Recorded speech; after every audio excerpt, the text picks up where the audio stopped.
Indian economic geography, पूरा Indian physical geography हमने already cover कर चुके हैं। अब हम चलते हैं फुल फ्लेश में the economic geography of India. दो मेन इकोनॉमिक एक्टिविटीज हम इंडियन ज्योग्राफी में देखेंगे, that is agriculture, mines and minerals. Right, मैंने फर्स्ट लेक्चर में बताया था कि सर्विस इंडस्ट्रीज टाइप की इकोनॉमिक एक्टिविटी ज्योग्राफी में हम स्टडी नहीं करते, क्योंकि उनका उस एरिया की ज्योग्राफी से कोई रिलेशन नहीं होता।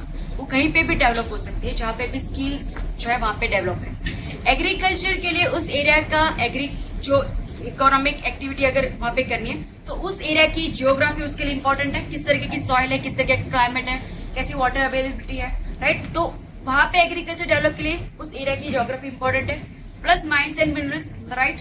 हमने देखा था कि किस तरीके की कुछ एरिया में कुछ मिनरल्स मिले, जैसे छोटा नागपुर प्लेटू है, वहां पे क्यों मिनरल्स मिलते हैं, क्यों ऑयल और पेट्रोलियम जो है वो किस रीजन में मिलते हैं, राइट। तो ये दोनों कुछ ऐसी इकोनॉमिक एक्टिविटीज है जिसके साथ ज्योग्राफी का कुछ रिलेशन, इसीलिए सिर्फ ये दोनों इकोनॉमिक एक्टिविटी हम ज्योग्राफी में पढ़ते हैं। ज्योग्राफी में एग्रीकल्चर के साथ हम एग्रीकल्चर से रिलेटेड इंडस्ट्रीज, टेक्सटाइल इंडस्ट्री वो भी पढ़ते हैं। एंड माइंस एंड मिनरल्स में मिनरल से related iron and steel industries, right, वो सारी इंडस्ट्रीज भी इसमें पढ़ते हैं। तो फर्स्ट स्टार्ट करते हैं हम एग्रीकल्चर से। फर्स्ट ऑफ ऑल, इंडिया में एग्रीकल्चर का importance, agriculture, life stock, poultry, forest, इस सबको मिला के अगर मैं देखूं तो इंडिया को एग्रीकल्चर 13.9% जीडीपी में वो कंट्रीब्यूट करता है, द लेटेस्ट डेटा 2013-14 का। उसके अलावा इंडिया की अराउंड 52% पॉपुलेशन एग्रीकल्चर पे डिपेंडेड है, डायरेक्टली इनडायरेक्टली, राइट। ये आप देख सकते हैं कि इतनी बड़ी पॉपुलेशन, मोर देन 50% पॉपुलेशन एक ऐसी इकोनॉमिक एक्टिविटी पे डिपेंडेड है जिसका सिर्फ 13.9% जीडीपी में कंट्रीब्यूशन है, यानी कि वो बहुत ही इकोनॉमिकली कम प्रोडक्टिव है, राइट। तो इतनी बड़ी पॉपुलेशन ऐसे इकोनॉमिक एक्टिविटी में आज भी इंडिया में जुड़ी है, जो एक रीजन है हमारी पॉवर्टी का। तो हम आगे देखेंगे या फिर इकोनॉमी भी हम देख सकते हैं कि एग्रीकल्चर में जो इतनी बड़ी पॉपुलेशन है वो भी हमें कम करने की जरूरत है, और उन पॉपुलेशन को मैन्युफैक्चरिंग इंडस्ट्री में लगा देना चाहिए, क्योंकि यहाँ पे एग्रीकल्चर में बहुत ही ज्यादा प्रेशर है, राइट, जिससे हम डिसगाइज अनएम्प्लॉयमेंट भी कहते हैं, राइट। तो वो इतनी ज्यादा पॉपुलेशन एग्रीकल्चर में होने से उसकी प्रोडक्टिविटी नहीं बढ़ती, उसको कम करने की जरूरत है।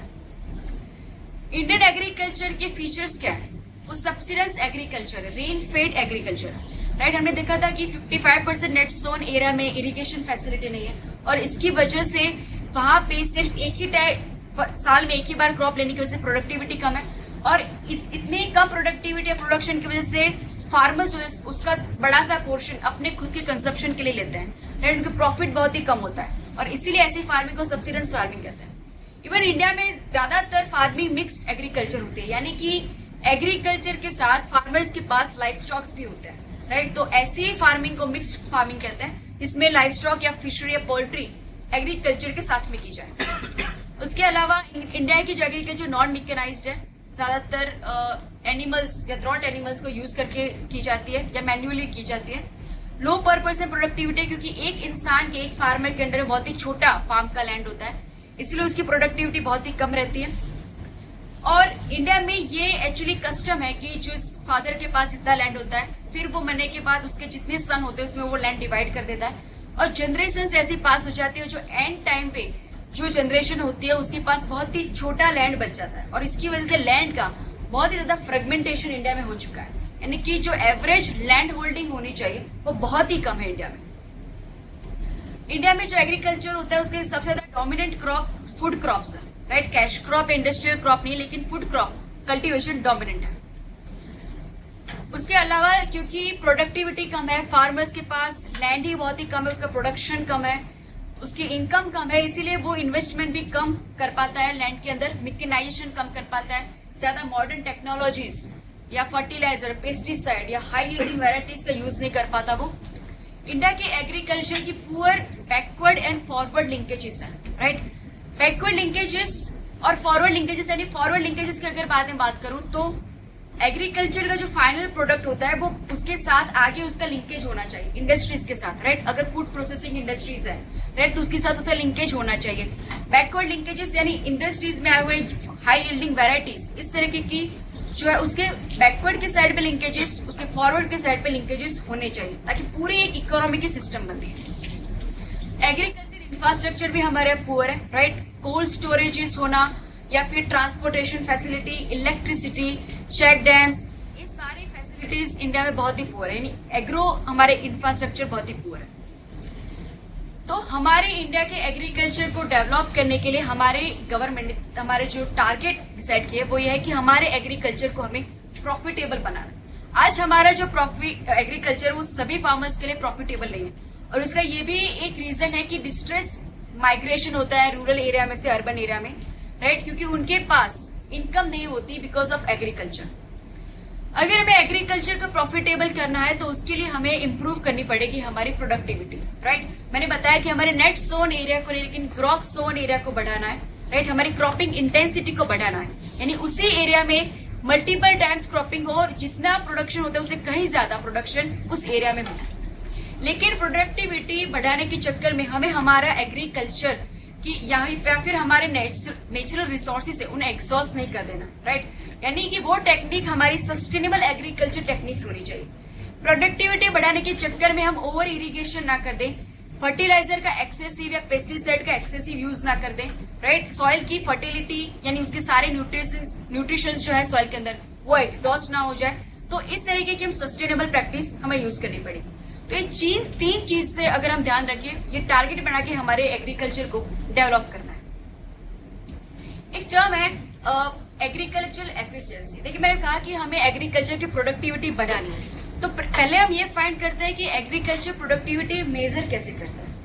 एक टर्म है एग्रीकल्चर एफिशिएंसी, वो फाइंड की जाती है जितना एग्रीकल्चर का आउटपुट होता है डिवाइड बाय इनपुट। लेकिन इस टर्म इंडिया में लागू नहीं कर सकते क्योंकि इंडिया में एग्रीकल्चर सब्सिडाइज होता है, right. Most of the output farmer के खुद के कंजप्शन के लिए यूज हो जाता है, इसीलिए वो आउटपुट का कभी मोनेटाइजेशन नहीं होता। इसीलिए में करेक्ट अमाउंट हमारे एग्रीकल्चर आउटपुट टोटल कितना है वो हमें पता नहीं चल सकता। प्लस इनपुट में भी ये प्रॉब्लम है कि हमारे यहाँ जो लेबर एग्रीकल्चर फील्ड में होते हैं ज्यादातर उसी फार्मर के फैमिली मेंबर्स होते हैं, राइट, जो जिन्हें फार्मर को अलग से सैलरी पे नहीं करनी पड़ती। तो इसीलिए टोटल हमें एग्जैक्ट इनपुट या इन्वेस्टमेंट भी कितना होता है एग्रीकल्चर में, इसकी अमाउंट हमें नहीं मिल पाती। तो इसीलिए एग्रीकल्चर प्रोडक्टिविटी इंडिया में इस तरह से फाइंड की जाती है, that is weight divide by area, यानी आउटपुट जितना हुआ उसका weight in the quintal divide by उसका एरिया कितना हेक्टर है। ये फाइंड करने से हमें हमारी लैंड की प्रोडक्टिविटी पता चलती है। इंडिया की प्रोडक्टिविटी बहुत ही कम है, जो वर्ल्ड की हाईएस्ट जो प्रोडक्टिविटी है उससे अराउंड हाफ या 1/3 लेवल पर अभी हम हैं, राइट। हमने बताया कि हमारे पास इतना बड़ा एग्रीकल्चर लैंड है, इसी की वजह से आज हम टॉप एग्रीकल्चर प्रोड्यूसर है, एक्सपोर्टर है, राइट। लेकिन अगर इस लैंड को कम कर रहा है और फिर भी हमें उस पोजीशन पे रहना है तो हमें हमारी जो ग्रॉस सोन एरिया या फिर क्रॉप इंटेंसिटी या इस तरीके की हमारी एग्रीकल्चर प्रोडक्टिविटी को बढ़ाना पड़ेगा। सिर्फ शुगर केन और व्हीट में हमारी प्रोडक्टिविटी वर्ल्ड के हाईएस्ट प्रोडक्टिविटी से मैच करती है, अदरवाइज उसके अलावा जो सारे क्रॉप्स हैं उसमें हमारी प्रोडक्टिविटी बहुत ही कम है। पैटर्न देखते हैं, यानी कि कुछ पैचेस में ज्यादा प्रोडक्टिविटी है, कुछ में बहुत ही कम प्रोडक्टिविटी है। सबसे हाई प्रोडक्टिविटी एरिया अगर हम देखें जहां पे बहुत ही ज्यादा एग्रीकल्चर में इंटेंसिव वहां पे इन्वेस्टमेंट किया जाता है, हाई यील्डिंग वेराइटीज खरीदी जाती है, इरिगेशन की फैसिलिटी है, ट्रैक्टर्स, मशीनरीज, फर्टिलाइजर्स, इन सभी की फैसिलिटी है। ऐसे high productivity areas Punjab Haryana region, Kaveri basin region और कश्मीर रीजन, ये 3 रीजन ऐसे हैं जो हाईली प्रोडक्टिव रीजन है इंडिया के। उसके बाद ऐसे रीजन जिसके पास पोटेंशियल है लेकिन प्रोडक्टिविटी अभी भी डेवलप नहीं हो पाई, यानी उसके पास फर्टाइल लैंड है, उसके पास रेनफॉल भी बहुत अच्छा है, चीप लेबर भी है, इस सब कुछ होने के बाद भी वहां पे प्रोडक्टिविटी लो है। वो है lower Gangetic region, eastern areas. हमने कहा था कि ये रेनफेड एरियाज है, राइट, पोटेंशियल है लेकिन प्रोडक्टिविटी कम है। लो प्रोडक्टिव एरिया जिसके पास नेचुरली कोई ऐसी सिचुएशन नहीं है कि प्रोडक्टिविटी बढ़ पाए, क्योंकि उनकी पहले से ही बैड सॉइल है या फर्टिलिटी सॉइल की कम है, रेनफॉल वहां पे कम है, ड्रॉट वहां पे ज्यादा आते रहते हैं, डिफिकल्ट टेरेन है या हिली रीजन है, डेजर्टिक रीजन है, नेचुरली कंडीशन ऐसी नहीं है कि वो प्रोडक्टिविटी को बढ़ा पाए। क्रॉप फेलियर होता है, अग्राइन पॉवर्टी होती है। तो हमने कहा था कि ऐसे रीजन में ट्रायल एंड फार्मिंग की जाए, उसकी टेक्निक हम लास्ट लेक्चर में देख चुके हैं। Water shade management, rain water harvesting, ये सारी टेक्निक वहां पे यूज की जानी चाहिए। तो अगर हमें हमारी एग्रीकल्चर प्रोडक्टिविटी को बढ़ाना है तो कौन कौन से फैक्टर्स पर हमें ध्यान देना पड़ेगा। सीड्स, बेटर सीड्स पहले तो फार्मर्स के पास होने चाहिए, हाई यील्डिंग वेराइटीज होनी चाहिए, राइट, सर्टिफाइड या क्वालिटी सीड्स होने चाहिए। आज हमें पता है कि बायोटेक्नोलॉजी से इस तरीके के हायर क्वालिटेटिव सीड पैदा किए जाते हैं। जिस क्रॉप में ज्यादातर डिसीज होते रहते हैं वह डिसीज रेजिस्टेंस क्रॉप्स बनते हैं, उसके सीड्स ऐसे बनते हैं। कुछ सीड ऐसे बनते हैं जिससे न्यूट्रिशंस वैल्यू ज्यादा हो, कुछ सीड इस तरह से बनाए जाते हैं कि फ्रूट की सेल्फ लाइफ ज्यादा हो, यानी टमाटर या मैंगोज जल्दी बिगड़ नहीं जाते। तो इस तरह की सेल्फ लाइफ वाले भी ज्यादा ड्रॉट रेजिस्टेंस टाइप के सीड्स, ये सारे बायोटेक्नोलॉजी अलग अलग तरीके के सीड्स बनाए जाते हैं। Biotechnology is different topic in science and tech, but इस तरह के हम सीड जो है अच्छे से सीड पहले तो फार्मर के पास होने चाहिए। उसके बाद सॉइल के अंदर न्यूट्रिशन वो बहुत अच्छा होना चाहिए ताकि वो ज्यादा से ज्यादा उसका प्रोडक्शन हो पाए।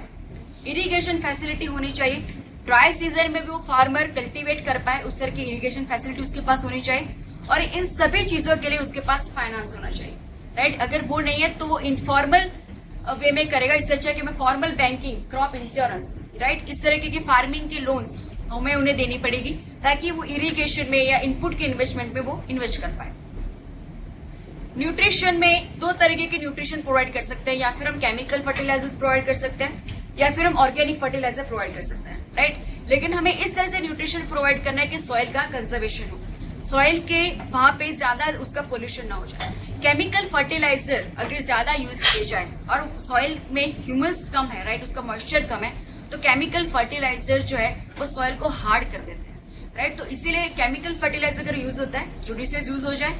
ऑर्गेनिक अगर हम फर्टिलाइजर यूज करें, जैसे वर्मी कंपोस्ट है या फिर बायो फर्टिलाइजर, बायो कंपोस्ट है, वैसे हम यूज कर सकते हैं। उसके बाद इरिगेशन भी दो तरीके से कर सकते हैं। कन्वेंशनल यानी कि कैनाल, ट्यूबवेल, उससे हम इरिगेशन प्रोवाइड कर सकते हैं। उसके अलावा non conventional water state management, rain water harvesting, check dams, उससे भी हम इरिगेशन प्रोवाइड कर सकते हैं। फॉरवर्ड लिंक एग्रीकल्चर के फार्मर्स जब वो प्रोड्यूस कर चुके हैं उसके बाद उनके पास फॉरवर्ड लिंक्स होनी चाहिए, राइट। कोल्ड स्टोरेजेस, एक तो फार्मर यानी गांव में कोल्ड स्टोरेजेस होना चाहिए। बहुत ही पुअर है आज इंडिया में कि कोल्ड स्टोरेज नहीं है। इससे ये होता है कि सबसे बड़ी प्रॉब्लम हमारे फार्मर्स फेस करता है। जब फार्मर अपना प्रोड्यूस जो है आउटपुट जब वो कंप्लीट करता है, पैदा कर लेता है, उसके बाद जब ट्रेडर्स खरीदने आते हैं तो फार्मर्स को उनके डिक्टेट किए हुए दाम में अपनी प्रोड्यूस को बेच देना पड़ता है, क्योंकि वो ज्यादा इंतजार नहीं कर सकता। उसकी प्रोड्यूस वरना ज्यादा दिन पड़ी रहेगी तो वो खराब हो जाएगी, राइट। इसीलिए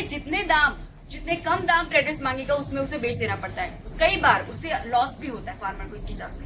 अगर उसके पास कोल्ड स्टोरेजेस है तो वो अपने हिसाब से उसके दाम को बार्गेन कर सकता है कि उसका क्रॉप वेट कर सकता है, राइट। अच्छे प्रोड्यूस जब तक ना मिल जाए तब तक उसका क्रॉप वेट कर सकता है। तो इसीलिए इंडिया में कोल्ड स्टोरेजेस हर गाँव में या गांव के क्लस्टर के बीच में कोल्ड स्टोरेजेस डेवलप करना जरूरी है। उसके बाद ट्रांसपोर्टेशन होना चाहिए।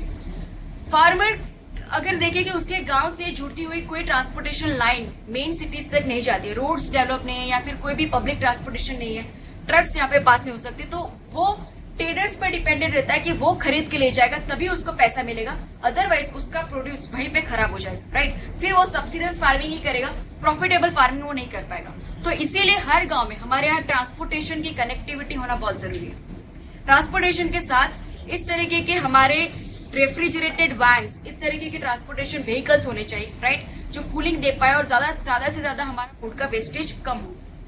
फूड प्रोसेसिंग इंडस्ट्रीज का डेवलप करना बहुत जरूरी है, राइट। फूड प्रोसेसिंग इंडस्ट्री से फूड का जो हमारा मेन आउटपुट होता है वो प्रोसेस हो जाता है, उसकी सेल्फ लाइफ बढ़ जाती है, प्लस उसकी वैल्यू भी प्रोसेस होने के बाद बहुत ही ज्यादा बढ़ जाती है। तो इस तरीके के फूड प्रोसेसिंग इंडस्ट्री का अगर फार्मर के साथ डायरेक्ट कॉन्ट्रैक्ट है, राइट, तो उन्हें एक अश्योरिटी होती है अपनी इनकम की, जितने सालों का कॉन्ट्रैक्ट है उनको मिल जाता है, राइट। एग्जाम्पल में अगर दूं तो गुजरात में डीसा के जो पोटेटो फार्मर्स हैं उनका मकेन, आपने एड्स देखे होंगे मकेन की, तो मकेन के साथ उनका डायरेक्ट कॉन्ट्रैक्ट है। उनको उतने अमाउंट में उतनी क्वालिटी के प्रोडक्ट्स उनको सप्लाई करने होते हैं और डायरेक्टली उनको पैसे उसके मिल जाते हैं। तो this type of food processing industry को इंडिया में डेवलप करना जरूरी है।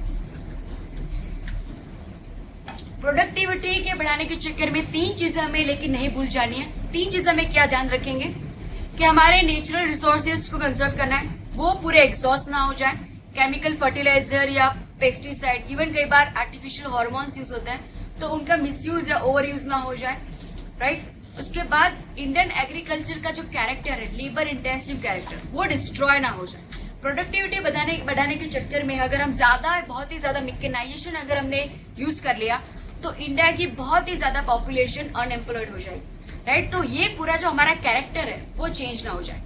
अगर हमें मॉडर्नाइजेशन इंट्रोड्यूस करना है या मिकेनाइजेशन इंट्रोड्यूस करना है तो प्री हार्वेस्ट पोर्शन में नहीं करना चाहिए, जहाँ पे सोइंग, वीडिंग, ये सारे प्रोसेस में मिकेनाइजेशन कम यूज करना चाहिए, क्योंकि ये सारे प्रोसेस में लेबर यूज होता है।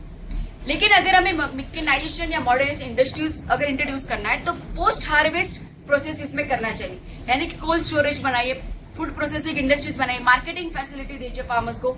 वो जितना उसको प्रोड्यूस किया उसको पता होना चाहिए कि मार्केट में उसका क्या दाम है, राइट। उसके पास मार्केटिंग फैसिलिटी होनी चाहिए, transportation, agriculture research and development होना चाहिए, ताकि ज्यादा से ज्यादा अच्छे सीड्स बना पाए, राइट। ज्यादा से ज्यादा अच्छी मॉडर्न एग्रीकल्चर प्रैक्टिस डेवलप की जाए। तो इस तरीके की अगर हम मॉडर्नाइजेशन इंट्रोड्यूस करना है तो पोस्ट हार्वेस्ट प्रोसेस में ज्यादा हमें इंट्रोड्यूस करनी चाहिए, ना कि प्री हार्वेस्ट साइड पे।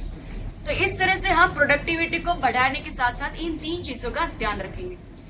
थर्ड चीज है कि ब्लाइंड रेस नहीं करनी प्रोडक्टिविटी। हमें ये टारगेट कभी नहीं रखना है कि वर्ल्ड में इसकी क्या हाईएस्ट प्रोडक्टिविटी है, हमें वहां पे पहुंचना है। नहीं, हमें हमारे ऑप्टिमम एक प्रोडक्टिविटी लेवल चूज करना चाहिए, जिससे हमारे पॉपुलेशन की फूड की डिमांड को हम या इंडस्ट्री की डिमांड को हम फुलफिल कर पाए।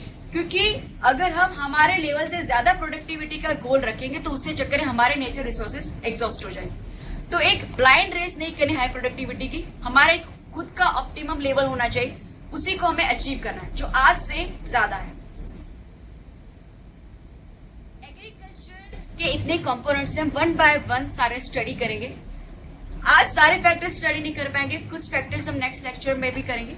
आज शायद हम क्रॉप और सॉइल तक ही कर पाए।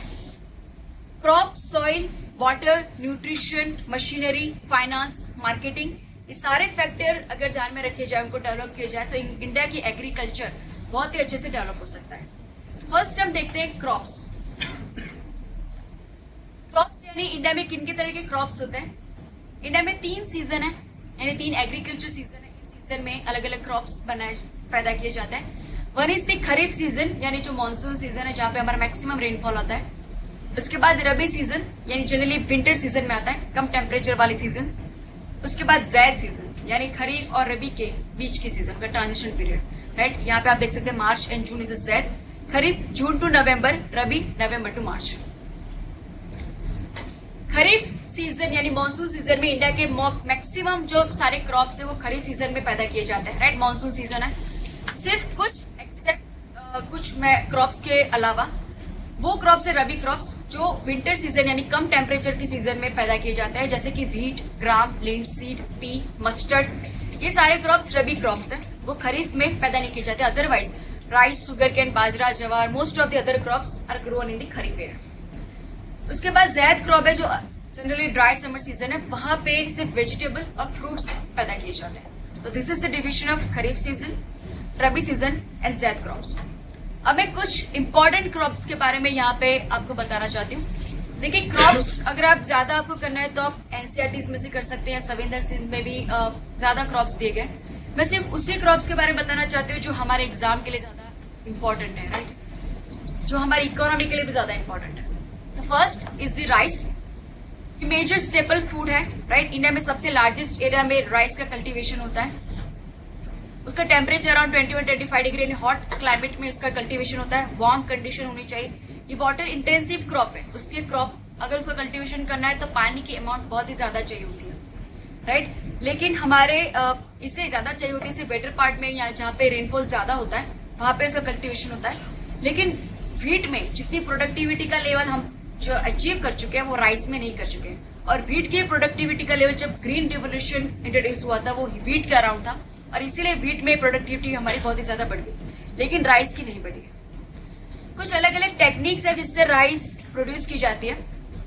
एक है जापानीज ट्रांसप्लांट टेक्निक, ये जनरली बहुत ही कॉमन इंडिया में, यही टेक्निक से राइस जो कल्टीवेट होता है। इसमें ये होता है कि पहले राइस के छोटे छोटे सैम्पलिंग्स जो है वो कल्टीवेट किए जाते हैं, वो बड़े इतने हो जाए, उसके बाद पूरे फील्ड में पानी भर दिया जाता है, ओवरफ्लो फ्लडेड एग्रीकल्चर फील्ड बनाया जाता है। उसके बाद वो जो बने हुए बड़े सैम्पलिंग्स को फिर वहां पे ट्रांसप्लांट किया जाता है, राइट। तो ये टेक्निक को जापानीज ट्रांसप्लांट टेक्निक कहते हैं, इससे ज्यादा प्रोडक्शन होता है। उसके बाद पेनिनसुलर इंडिया में देखो, जहाँ पे ड्राई सिचुएशन है, जितना ज्यादा बारिश नहीं है, पानी नहीं है, तो वहां पे इस तरीके की ट्रांसप्लांट टेक्निक होती है, लेकिन पानी बहुत ही कम यूज होता है वहां पे, राइट। लेस वाटर इंटेंसिटी और ड्राई टाइप के राइस वहां पे पैदा किए जाते हैं।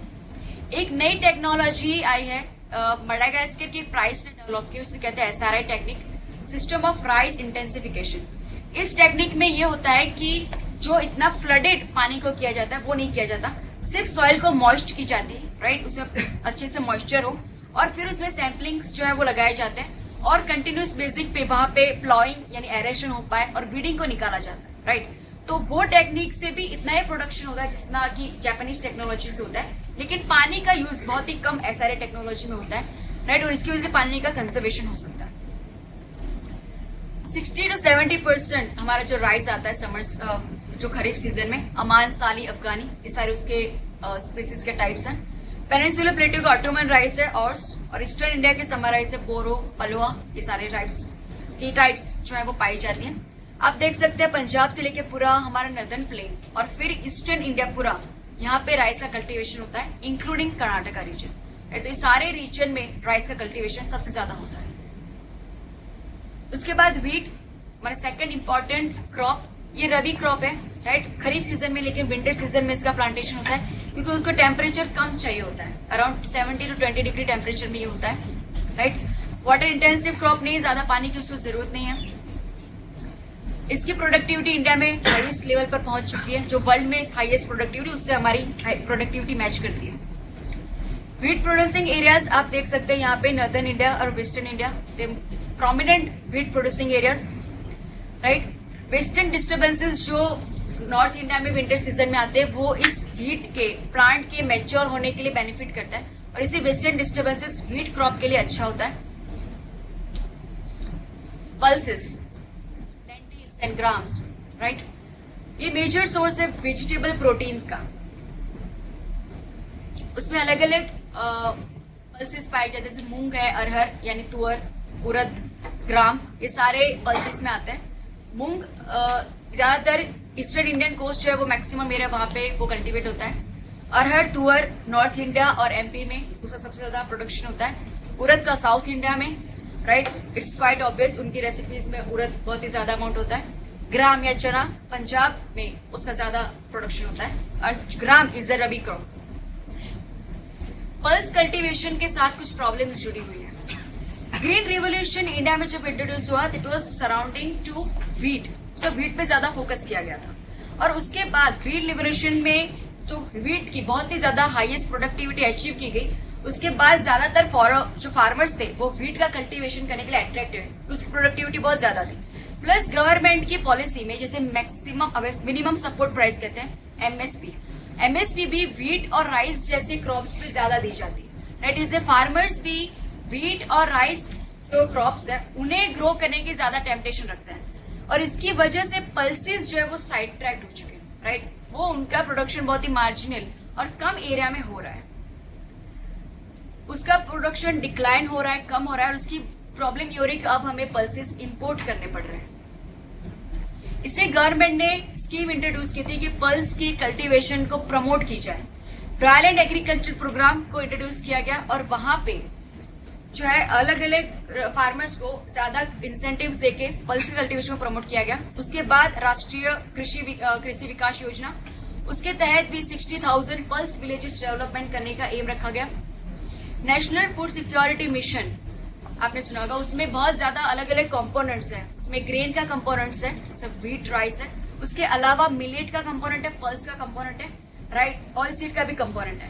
तो पल्स का कंपोनेंट भी फूड सिक्योरिटी मिशन में ऐड किया गया, और उस मिशन के तहत हमने टारगेट किया कि 4 मिलियन टन जो पल्स का प्रोडक्शन है वो ईयरली बेसिस पे हम अचीव करेंगे, राइट। उसके बाद मिलेट यानी कि ऐसे कोआर्स ग्रेन, राइट, न्यूट्रिशियस है लेकिन कोआर्स है compare to wheat and rice. ऐसे मिलेट्स जो है वो भी हमारा प्रोडक्शन उसका कम हो रहा है जैसे पल्स का हो रहा है। सब्सिडेंस फार्मिंग यानी जो रेनफेड एरियाज है, राइट, वहां पे सबसे ज्यादा अमाउंट में ये मिलेट्स हो रहा है, क्योंकि इसको रेन जो है बहुत ही कम चाहिए होता है। ये फोडर क्रॉप्स के तहत भी उगाए जाते हैं, ये मैंने पहले ही बताया बहुत ही न्यूट्रिशियस क्रॉप होते हैं, राइट, लेकिन फिर भी आज हमारे डाइट में उनको कम प्रीफर किया जाता है, व्हीट और राइस को ज्यादा प्रीफर किया जाता है, बिकॉज दे आर कोआर्स। ज्वार की मैं अगर बात करूँ तो सोरगम कहते हैं, third most important crop after rice and wheat. Kharif में भी कर सकते हैं, रबी में भी ये उगा सकते हैं। रेनफेड एरिया के लिए बहुत ही सुटेबल है क्योंकि उसको बहुत ही कम रेनफॉल चाहिए, उसको इंटेंसिव इन्वेस्टमेंट भी नहीं चाहिए, बहुत ही कम इन्वेस्टमेंट में ये हो सकता है, राइट। 30 सेमी रेनफॉल चाहिए, ड्राई कंडीशन में हो सकता है ये। Maharashtra, MP, Karnataka, Andhra Pradesh, Maharashtra is the largest producer of jowar. Bajra, bajra एक खरीफ क्रॉप है, राइट। उससे ज्वार से थोड़ी ज्यादा बारिश, 40 to 50 सेमी रेनफॉल चाहिए, ड्राई कंडीशन, वार्म कंडीशन में होता है। बारिश होने के बाद उसके वार्म सनलाइट या ड्राई कंडीशन उसके लिए अच्छी होती है। महाराष्ट्र, गुजरात, यूपी में बाजरा की कल्टीवेशन सबसे ज्यादा होती है। उसके बाद है मिलेट का टाइप रागी। रागी ड्रायर या रेनफेड रीजन में हो सकता है, 20 to 30 डिग्री टेम्परेचर में। Karnataka is the largest producer of ragi. उसके अलावा महाराष्ट्र, तमिलनाडु, उत्तराखंड में भी रागी की प्रोडक्शन होती है। उसके बाद important cash crop cotton. Dry crop है, उसे रेन ज्यादा चाहिए नहीं, यानी उसके रूट्स के ऊपर के एरिया को ड्राई क्लाइमेट चाहिए, रूट्स को मॉइस्चर या पानी जो है रेगुलर बेस पे मिलना चाहिए, बहुत ही टाइमली सप्लाई, यानी जिस टाइम उसका मैच्योर का टाइम आता है उस टाइम पे उसको पानी चाहिए। अगर उसको पानी नहीं मिला तो पूरा क्रॉप डैमेज हो जाएगा। ब्लैक सॉइल मैंने बताया इसके लिए बहुत ही इंपॉर्टेंट रहती है क्योंकि ब्लैक सॉइल में अगर ड्राई रीजन भी है लेकिन सॉइल की नेचुरल प्रॉपर्टी है कि उसका क्ले कंटेंट ज्यादा है, पानी को वो ज्यादा कैपेसिटी होल्ड कर पाती है, तो इसकी वजह से उसके रूट्स को हमेशा वेट रखती है, मॉइस्ट रखती है। कॉटन प्रोड्यूसिंग एरियाज, बहुत बड़ा इंडिया का एरिया आप देख सकते हैं यहाँ पे, specially western India except Chhattisgarh cotton area producing area है। Traditionally western India is a traditional cotton producing area, जहाँ पे पेनिनसुला की हमारी Deccan lava plate cotton soil है, वहां पे ये होता है, राइट। लेकिन उसकी प्रॉफिटेबिलिटी यानी जैसे टेक्सटाइल इंडस्ट्री का डेवलपमेंट हुआ, उसकी प्रॉफिटेबिलिटी बढ़ती गई और इसकी वजह से वो अलग अलग रीजन में भी शिफ्ट हुआ, जैसे कि पंजाब, कावेरी बेसिन। पंजाब और कावेरी बेसिन ऐसे रीजन है कि जहाँ पे एग्रीकल्चर इतना डेवलप हो चुका है कि जहाँ पे भी उनको प्रॉफिटेबिलिटी मिलती है वो क्रॉप वो लोग एक्सेप्ट कर लेते हैं। और लेकिन उस रीजन ने पहले बताया पंजाब रीजन ड्राई रीजन है और वहां पे इस ओवर इरिगेशन की प्रॉब्लम की वजह से सॉइल की सैलिनिटी की प्रॉब्लम हुई है। Textile industry one of the most important industry in India because ये लेबर इंटेंसिव इंडस्ट्री है, राइट। वो इंडिया की बहुत बड़े नंबर में पॉपुलेशन को एम्प्लॉयमेंट देती है। अगर एग्रीकल्चर एक्टिविटीज की बात की जाए तो उसमें सबसे बड़ी ये इंडस्ट्रीज है। एग्रीकल्चर के साथ उसका बैकवर्ड लिंकेजेस है। ब्रिटिश एरा के टाइम पे बॉम्बे में टेक्सटाइल इंडस्ट्री का जो है इंट्रोडक्शन हुआ और उसके साथ महाराष्ट्र में मुंबई, अमरावती, वर्धा, पुणे, सतारा, नागपुर, इन सारे रीजन में टेक्सटाइल इंडस्ट्री के सेंटर्स बने। महाराष्ट्र रीजन का टेक्सटाइल इंडस्ट्री में डेवलप होने का रीजन क्या था? एक तो महाराष्ट्र में पेनिनसुलर की ब्लैक सॉइल थी, डेक्कन लावा प्लेटू की ब्लैक सॉइल, वहां पे कॉटन का प्रोडक्शन ऑलरेडी हो रहा था पूरे रीजन में, राइट, स्पेशली बॉम्बे के अराउंड, तो उनके पास रॉ मटेरियल कॉटन का मिल रहा था। प्लस मुंबई एक पोर्ट था, राइट, इवन और हम कह सकते हैं कि ब्रिटिशर का वो इंपीरियल कैपिटल था, तो वहां पे ऑलरेडी वहां पे सारे ट्रांसपोर्टेशन सिस्टम डेवलप थे, वो पोर्ट था और उसके लिए जो मशीनरी या कोल इंपोर्ट करना था वो भी वो कर पाया। प्लस चीप लेबर, उन्हें अलग अलग रीजन में सराउंडिंग रीजन से चीप लेबर मिल गया। देखिए कॉटन इंडस्ट्री के लिए अगर डेवलप करने के लिए जो फैक्टर्स जरूरी होते हैं वो एक उसका रॉ मटेरियल, उसको कॉटन बॉल्स मिलने चाहिए, उसके बाद मशीनरी और एनर्जी होना उसके लिए और जरूरी है, और तीसरी इंपॉर्टेंट चीज है लेबर, क्योंकि लेबर इंटेंसिव इंडस्ट्री है, राइट, तो लेबर भी मिलना, चीप लेबर मिलना उसके लिए जरूरी होता है। उसके बाद फाइनेंस, क्योंकि फैक्ट्रीज बनानी है, एस्टेब्लिश करनी है, तो उसके लिए रिच गुजरातीज और पारसीज जो बॉम्बे में है उन्होंने फाइनेंस किया और टेक्सटाइल इंडस्ट्री वहां पे डेवलप हो पाई। और मुंबई ऑलरेडी मैंने कहा कि वो ब्रिटिश की इंपीरियल कैपिटल थी, तो वहां पे ऑलरेडी इंडस्ट्रीज और भी इंडस्ट्रीज थी, एग्लोमरेशन हो रहा था और इस सिटी के इनर्शिया की वजह से और भी वहां पे टेक्सटाइल इंडस्ट्री कॉन्सेंट्रेट होती गई। लेकिन फिर प्रॉब्लम हुई बॉम्बे में कंजेशन की, क्योंकि जैसे ही जितना बॉम्बे डेवलप होता गया, राइट, उतनी ज्यादा पॉपुलेशन डेंसिटी वहां पे बढ़ती गई और बॉम्बे की सिचुएशन ऐसी है कि वो एक आइलैंड की सिचुएशन है, राइट। उसके अगर ईस्टर्न साइड पे अगर हम देखें तो पूरी सह्याद्री है, उसके बाद एक्सपांड होने के लिए लिमिटेशन है, राइट, वेस्टर्न साइड पे दरिया है, ईस्टर्न साइड पे सह्याद्री है, तो मुंबई में कंजेशन स्टार्ट हो गया और रियल एस्टेट के दाम बढ़ गए, राइट। फिर लेबर यूनियन के प्रॉब्लम्स भी स्टार्ट हो गए, ट्रेड यूनियन लेबर यूनियन की डिमांड्स बढ़ गई, वो रिजिड हो गए। तो शिफ्ट हुआ ये टेक्सटाइल इंडस्ट्री अहमदाबाद की ओर, right. Ahmedabad became the heart of the cotton growing areas. वहां पे भी काठियावाड़ और सब जगह पे कॉटन प्रोड्यूस हो रही थी।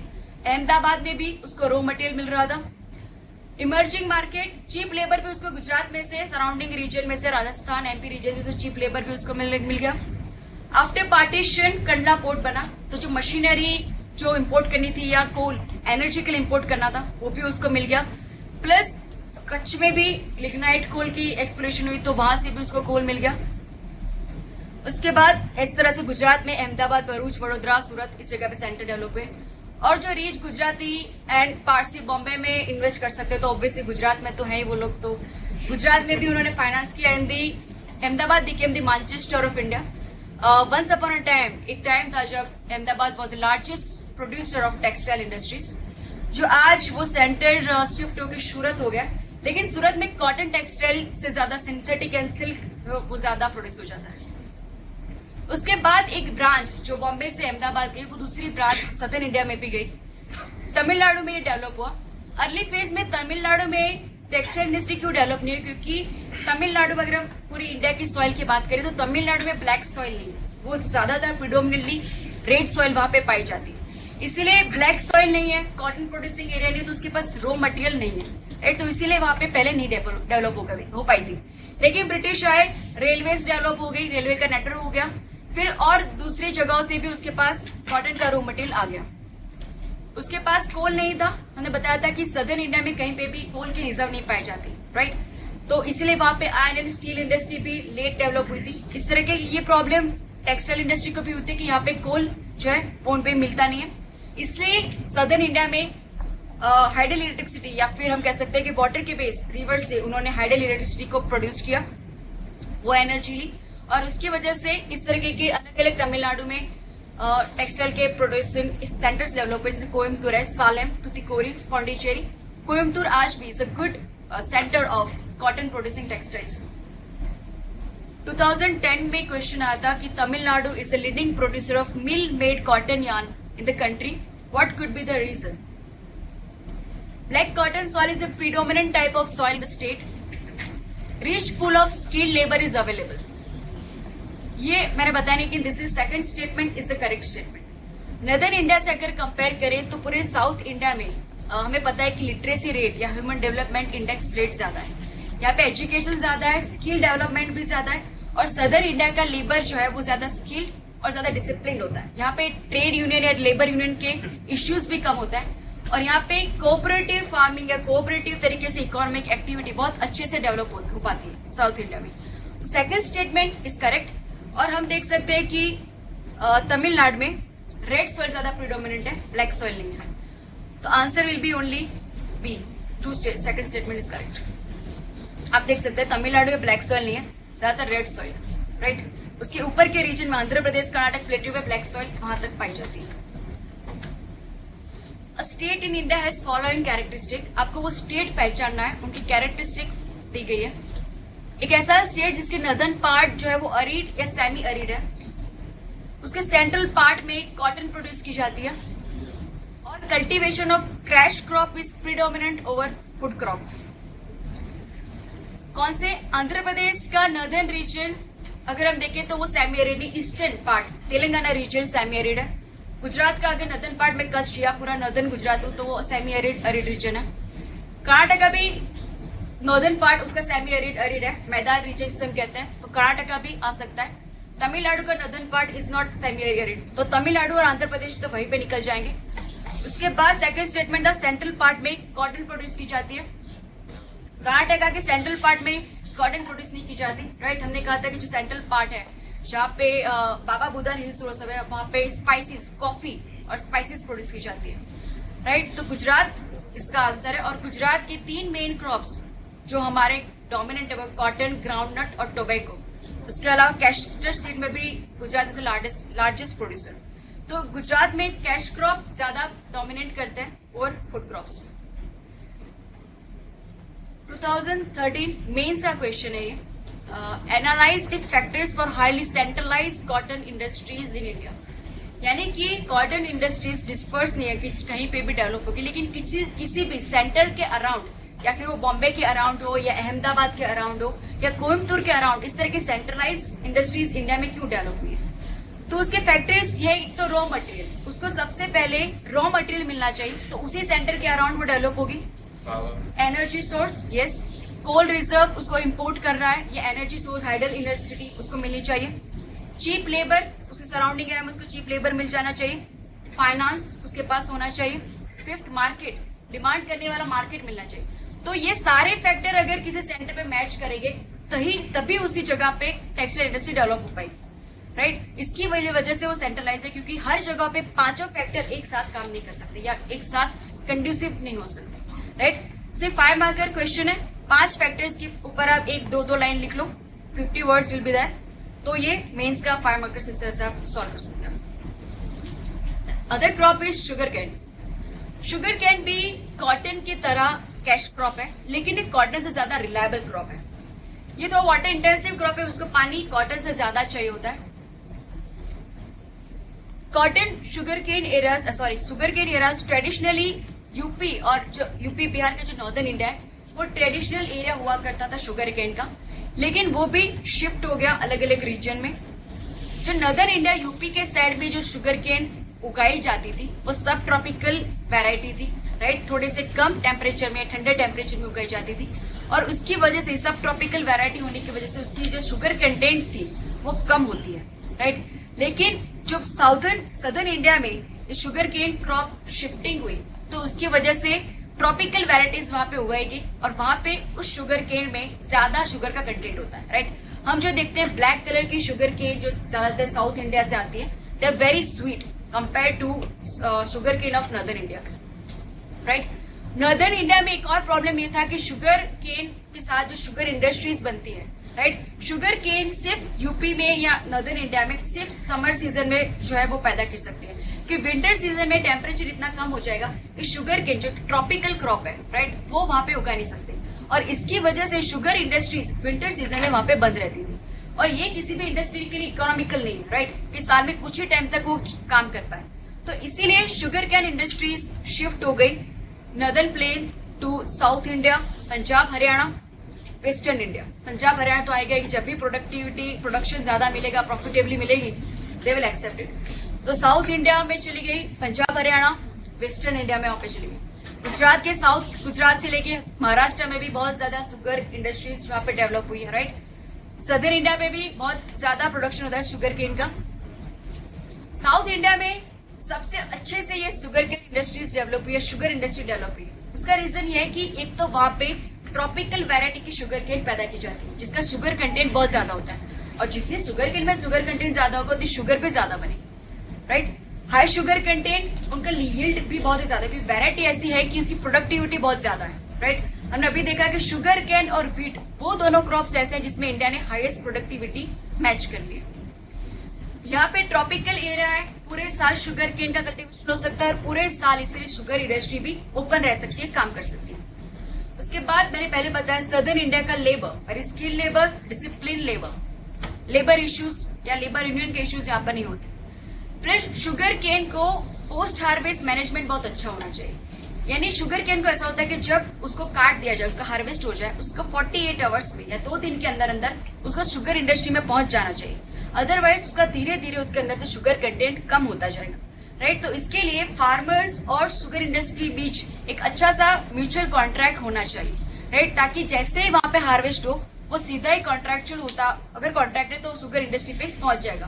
दोनों को फायदा है, फार्मर्स को भी फायदा है क्योंकि शुगर कंटेंट जब तक है वो इंडस्ट्री तक पहुंच जाएगा, और इंडस्ट्री के लिए भी ये ज्यादा जरूरी है कि रॉ मटेरियल उसे कांस्टेंट बेस पे मिल जाए, राइट। तो शुगर केन इंडस्ट्री में इस तरह की कॉन्ट्रैक्चुअल या कोऑपरेटिव इन्वायरमेंट बहुत जरूरी है, और ऐसा कोऑपरेटिव इन्वायरमेंट साउथ इंडिया में ज्यादा अवेलेबल है, राइट।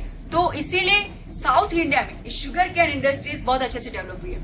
प्लस साउथ इंडिया में जो ट्रॉपिकल वैरायटी है, प्लस शुगर केन में ये होता है कि जितना कोस्टल एरिया में शुगर केन उगाया जाए तो कोस्टल एरिया में जो ह्यूमिडिटी होती है उसकी वजह से शुगर केन में शुगर कंटेंट ज्यादा बढ़ती है, राइट। तो यूपी बिहार जो इनलैंड है, राइट, इंटीरियर पार्ट में उन्हें वो ह्यूमिडिटी नहीं मिल पाती जो साउथ इंडिया में कोस्टल एरिया को वो सी की वजह से जो ह्यूमिडिटी मिलती है, तो उसकी वजह से उनकी वैरायटी या उनकी शुगर केन में शुगर कंटेंट ज्यादा होता है। तो पूरे साउथ इंडिया में इसलिए शुगर इंडस्ट्री डेवलप हुई। इसके ऊपर मेंस 2013 में क्वेश्चन आ चुका है. Do you agree that there is a growing trend of opening new sugar mills in southern state of India? Discuss with justification. Just 5 marker. Last line में सारे factors बताएं, लेबर से रिलेटेड, रॉ मटेरियल से related, उनकी variety जो tropical variety है, जो सारे बेनिफिट्स आप उसमें बता सकते हैं. राइट, 2013 का क्वेश्चन है. इसके बाद का क्रॉप है oil seeds.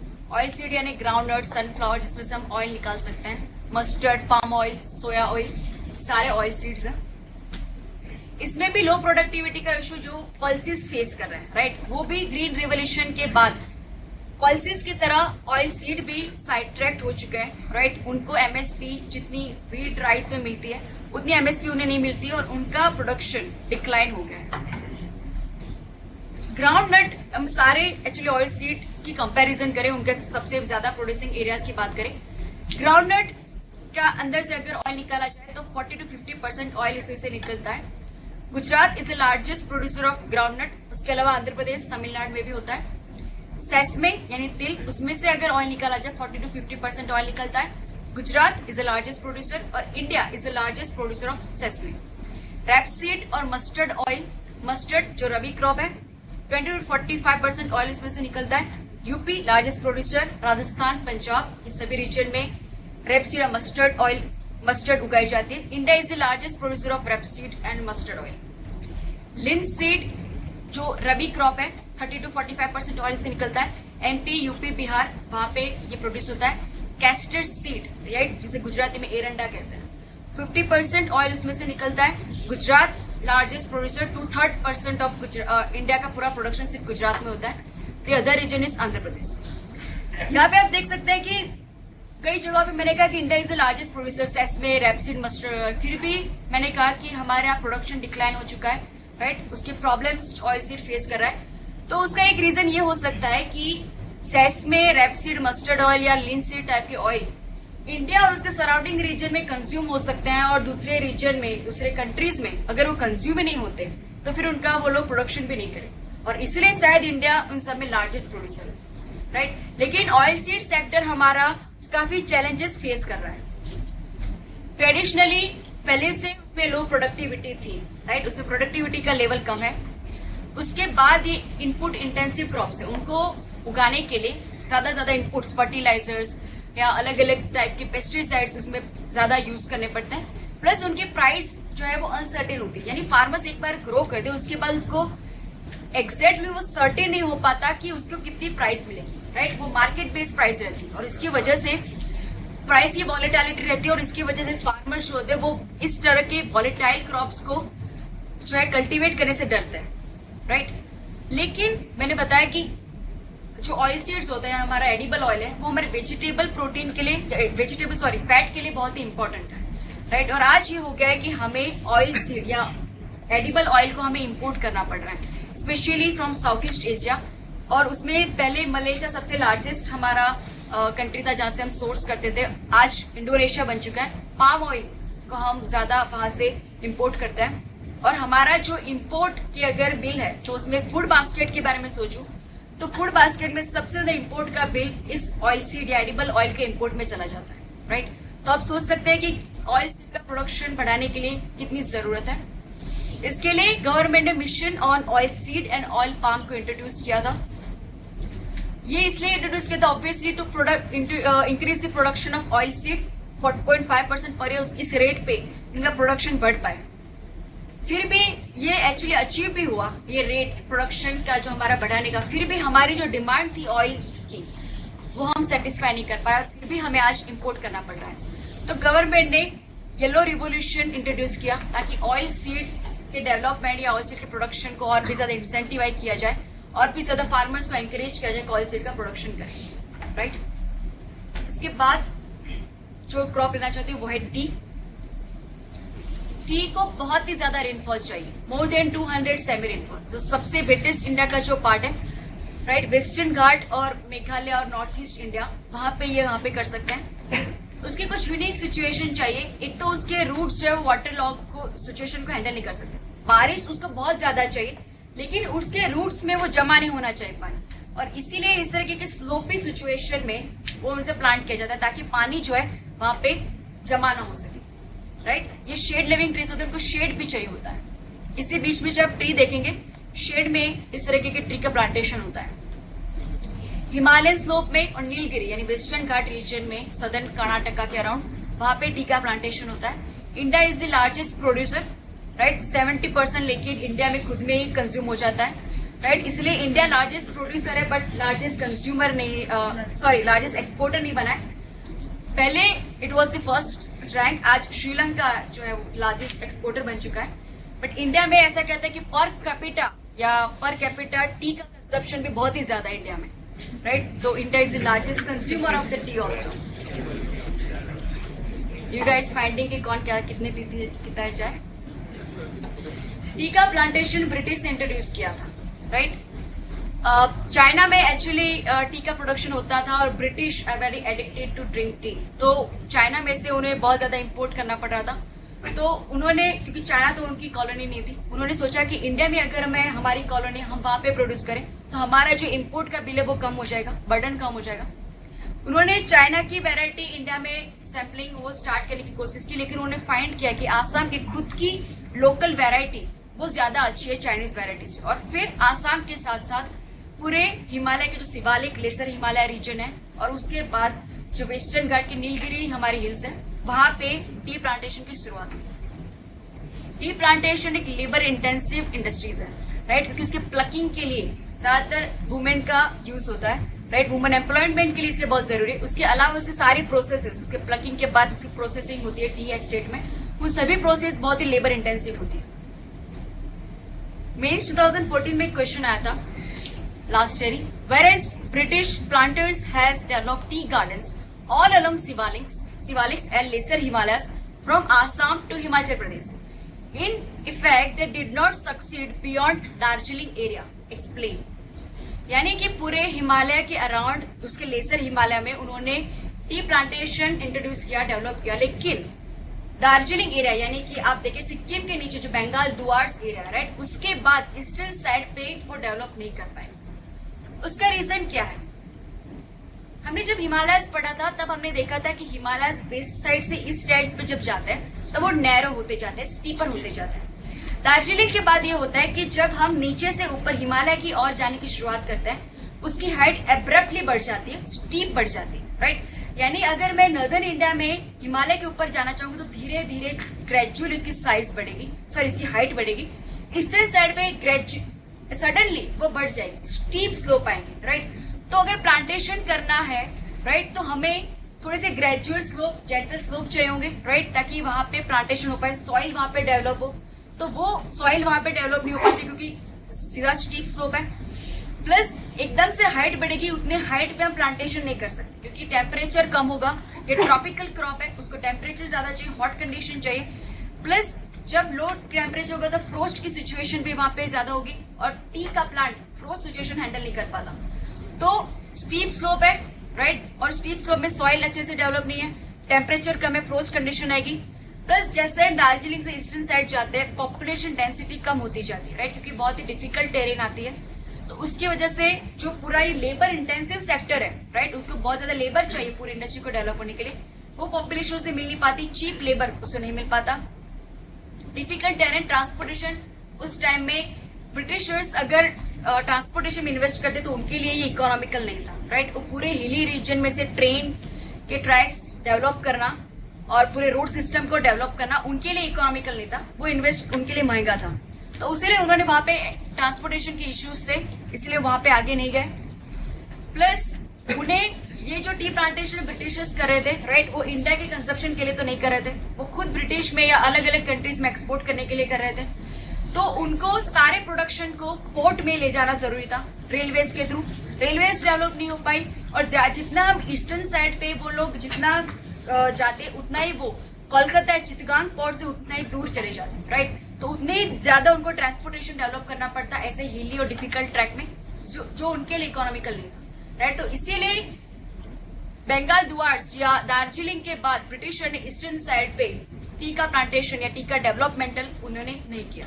This are the reason for it. उसके बाद एक टी के जैसा क्रॉप है, दैट इज जूट क्रॉप। उसके भी बहुत ही ज्यादा रेनफॉल चाहिए, ह्यूमिड कंडीशन, ट्रॉपिकल कंडीशन में ये होता है, ज्यादा वाटर लॉगिंग की सिचुएशन में ये होता है। उसका ट्रेडिशनल एरिया है Hooghly basin, west Bengal, right, Hooghly river के आसपास, लेकिन शिफ्ट हो गया अब गोदावरी बेसिन के अराउंड भी। एक टेक्निक होती है, उसे रेटिंग ऑफ जूट कहते हैं। जूट में ये होता है कि पहले जूट का जैसे प्रोडक्शन हो जाए, उसका हार्वेस्ट होने के बाद उसको हुगली रिवर के अंदर इस तरह से फ्लोट किया जाता है, ताकि जो रिवर का फ्लो होता है उस फ्लो की वजह से जो पानी यहाँ पे गुजर रहा है वो उसके जो अलग अलग फाइबर्स होते हैं उसको अलग कर देता है, राइट। तो उसके फाइबर के डेवलपमेंट के लिए, उसको अलग करने के लिए ये रेटिंग प्रोसेस पानी के अंदर की जाती है, और इसीलिए ये हमेशा किसी रिवर के अराउंड होता है, राइट। ये हुगली बेसिन के अराउंड हुआ है क्योंकि जहां पे उसकी कोस्टल एरिया में, एक तो वेस्ट बंगाल साइड पे बहुत ज्यादा बारिश होती है, प्लस हुगली रिवर में इस तरह की रेटिंग प्रोसेस वो लोग करते हैं। फिर उस रेटिंग प्रोसेस हो जाने के बाद उस फाइबर्स को सुखाया जाता है और फिर उसको फैक्ट्रीज में सैक्स बनाए जाते हैं, राइट। हम जो ग्रेन जहाँ पे उसको पैकिंग करते हैं, राइट, उस तरीके की जूट की पैकिंग की जाती है। हमारे लिए ये पहले गोल्डन फाइबर था, क्योंकि हमारे लिए जूट सबसे ज्यादा फॉरेन एक्सचेंज या फॉरेन करेंसी अर्नर था, राइट, क्योंकि सिर्फ इंडिया में जूट का सबसे बड़ा प्रोडक्शन होता था। जब बांग्लादेश भी इंडिया के अंदर था, राइट, तो बहुत ही ज्यादा जूट का प्रोडक्शन इंडिया में होता था। और जब वर्ल्ड वॉर्स हुए थे, फर्स्ट वर्ल्ड वॉर, तो वर्ल्ड वॉर्स के दौरान भी जो आर्मीज होती है जो छुपने के लिए बड़े बड़े सैंड से बने हुए जो सैक्स यूज करती है, तो वो जूट के बने हुए होते हैं, राइट। लेकिन जर्मनी ने फिर after even before second world war synthetic fibre develop कर दी, राइट। और उसके बाद सिंथेटिक डेवलप हो जाने के बाद जूट की डिमांड बहुत ही कम हो गई और आज ऑलमोस्ट ये अनइम्पोर्टेंट हो चुका है जूट। लेकिन हमारी गवर्नमेंट चाहती है कि उसका इनोवेटिव और अलग तरीके से यूज हो पाए, राइट। आज हम जो ग्रेन के पैकेजिंग में यूज होता है, लेकिन उसकी वजह से काफी प्रॉब्लम्स होती है, क्योंकि ह्यूमिड कंडीशन में पूरे ग्रेन्स बिगड़ जाते हैं। तो गवर्नमेंट चाहती है कि कुछ अलग तरीके से जूट को रिसर्च इनोवेटिव करके हम अलग पैकेजिंग या अलग तरीके से जूट का यूज हो जाए, राइट, क्योंकि जूट पे काफी ज्यादा एम्प्लॉयमेंट भी उस पर डिपेंडेंट है। इकोलॉजिकली बहुत अच्छा है क्योंकि डिग्रेडेबल है, प्लास्टिक या सिंथेटिक इकोलॉजिकली डिग्रेडेबल नहीं है, लेकिन जूट इज डिग्रेडेबल। तो इसीलिए गवर्नमेंट चाहती है कि जूट का भी अच्छा से प्रमोट हो, उसका यूज हो। उसके बाद last crop spices. India is known for spices in ancient times, right? India is known for it. Slope of Western Ghat, right? Largest producer is Kerala. वहां पे हमारे स्पाइसेस का प्रोडक्शन होता है। कार्डेमम आसाम में, राजस्थान में चिली का प्रोडक्शन होता है, आंध्र प्रदेश में टर्मरिक का। Kerala is the largest producer of spices, specially paper का लार्जेस्ट प्रोड्यूसर है, कार्डेमम का, जिंजर का, अरेका नट यानी सुपारी। हॉट एंड ह्यूमिड क्लाइमेट चाहिए स्पाइसेस को डेवलप करने के लिए, 200 to 250 सेमी रेनफॉल उसको चाहिए। उसके अलावा स्पाइसेस जनरली हाइट पे उगाए जाते हैं, अराउंड 1000 to 1200 मीटर की हाइट पे उगाए जाते हैं वेस्टर्न घाट रीजन में, केरला में। लोमी लेटरेटिक सॉइल वहां पे यूज होती है, मतलब वहां पे वेस्टर्न घाट में जहाँ पे ये है वहां पे इस तरह की स्पाइसेस पाई जाती है। कर्नाटका, तमिलनाडु, केरला के अलावा भी वहां पे भी वेस्टर्न घाट रीजन में स्पाइस का प्रोडक्शन होता है। So Kerala is the largest producer of spices, pepper, cardamom, ginger, areca nut. और ये सारे स्पाइसेस इस तरीके के रेनफॉल में और 1000 to 1200 मीटर हाइट की ऊंचाई पे वहां पे ये उनका प्रोडक्शन होता है। Prelim 2010 question, following are the characteristic of an area in India. एक ऐसा एरिया है जो हॉट एंड ह्यूमिड क्लाइमेट है, वहां पे एनुअल रेनफॉल अराउंड 200 सेमी है, hill slope of an altitude 1100 metre है, इसकी हाइट है इतनी। Annual range of temperature 50 to 30 degree यानी कि ट्रॉपिकल क्लाइमेट है। तो ऐसे एरिया में कौन सा क्रॉप होगा? मस्टर्ड, कॉटन, पेपर या वर्जीनिया टोबैको। मस्टर्ड हमने बताया एक रबी क्रॉप है, उसे कम टेम्परेचर चाहिए, राइट, तो वो नहीं होगा। कॉटन ह्यूमिड कंडीशन में इतनी ज्यादा रेनफॉल की जरूरत है, उसको ड्राई। टोबैको वो भी एक ड्राई क्रॉप है, तो आंसर विल बी पेपर, जो हमने अभी पढ़ा कि केरला में इतनी हाइट पे इतनी रेनफॉल में ये होता है। लास्ट क्वेश्चन आप देख लीजिए, then I will free you guys. The lower Gangetic plain is characterised by humid climate with high temperature throughout the year. Lower Gangetic region में होता है कि रेनफॉल ज्यादा है, राइट, ह्यूमिड कंडीशन है, हाई टेम्परेचर है, तो वहां पे कौन से क्रॉप्स की पैडी वहां पे ज्यादा सुटेबल रहेगी? पैडी या कॉटन की? पैडी यानी कि राइस एंड कॉटन की वहां पे रहेगी, कॉटन ड्राई, चाहे उसको ह्यूमिड क्लाइमेट नहीं चाहिए। Wheat, wheat and jute, wheat को ट्रॉपिकल क्लाइमेट नहीं, उसे कम टेम्परेचर चाहिए, रबी क्रॉपिंग, तो वीट यहाँ पे नहीं आएगा। पैडी एंड जूट, यस दोनों ही ट्रॉपिकल क्रॉप है, दोनों को पानी की ज्यादा जरूरत है, ह्यूमिड क्लाइमेट चाहिए। वीट और कॉटन दोनों ही यहाँ पे नहीं होगा, तो answer will be C. Okay, will continue the next time.